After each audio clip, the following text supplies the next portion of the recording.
अरे यार प्रीति, पता है तुझे, इस बार मैं फिर से फेल हो गई सीटेट के रिजल्ट में। मात्र 1 नंबर से मैं सीटेट में रह गई यार। छी, मेरी तो किस्मत ही खराब है। हर बार मेरे साथ ऐसे ही हो जाता है, भगवान कसम। कभी 1 नंबर, कभी 2 नंबर, कभी 3 नंबर ना, ऐसे ही मैं रह गया। पिछले 2 साल से भर रही हूँ मैं सीटेट का एग्ज़ाम, लेकिन अभी तक मुझसे हुआ ही नहीं। भगवान, टाइम ही नहीं मिलता मुझे अपने लिए कुछ ना।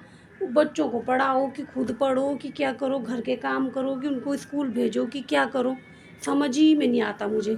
और तो ऐसे ही रह जाता है यार। इतनी इस बार मैं कितनी तैयारी करके गई थी। जीन पियाजे, वाइगॉस्की, कोलबर्ग, ये सब पढ़ा, और उनमें से एक क्वेश्चन नहीं आया, कुछ और ही क्वेश्चन आए। और कभी जीन पियाजे का आ जाता है, कभी किसी का आ जाता है, समझ ही नहीं आता ये किसने सिद्धांत दिया, ये सिद्धांत किसने दिया, कभी किसने सिद्ध दिया।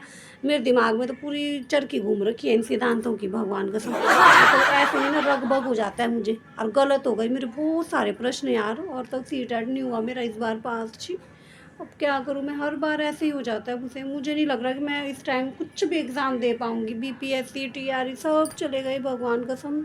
क्या करूँ मैं?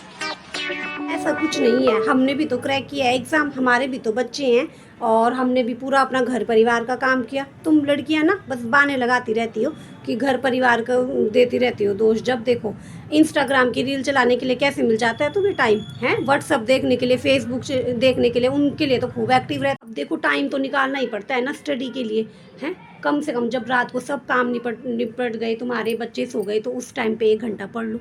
पढ़ नहीं सकते हो क्या तुम, हैं? उस टाइम पे तो खूब मोबाइल चलाते रहते हो। इतना भी टफ एग्ज़ाम नहीं है कि क्रैक ना कर सको तुम, ठीक है ना, जितना तुमने इसको हवा बना रखा है। तो इसलिए बहाने बनाना बंद कर दीजिए और अपनी स्टडी को टाइम दीजिए। थोड़ा सा 1-1, 2-2 घंटा भी दोगे ना तुम आराम से, तो आराम से हो जाता है सीटेट पास। ऐसा कुछ नहीं है। Previous year question paper solve करो अच्छी तरीके से, उनके जो भी थ्योरीज दी हुई हैं उनको अच्छी तरह से समझो, पढ़ो, तो सब कुछ हो जाता है मैनेज। मैनेज करना पड़ता है ना थोड़ा, पर तुमको तो बहाने चाहिए भैया, बहाने चाहिए कुल की बस। हमें बहाना मिल जाए कि हम घर के काम कर रहे हैं, ये कर रहे हैं, वो कर रहे हैं, तो इसलिए हम नहीं कर पाए क्रैक। ऐसा कुछ नहीं है, सब चीज़ें मैनेज हो जाती हैं अगर आप करना चाहें तो, ठीक है। तो ये बहाने बनाना बंद कीजिए और दोबारा से सीटेट की तैयारी कीजिए, जिनका नहीं हुआ है इस टाइम क्रैक, ठीक है।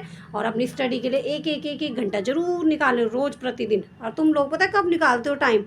जब सीटेट के पेपर को मात्र 10-15 दिन या 1 महीना रह जाता है, तब तुम लोग वो मैराथन क्लासेस देखते हो। अबे उससे क्या होगा, उससे पहले से करो ना स्टडी, तब जाके होता है क्रैक एग्ज़ाम। ऐसे थोड़ी कि उसी टाइम तुम 7-7 घंटे की मैराथन एक ही दिन में देख रहे हो और हो गया बस, ऐसा कुछ नहीं है।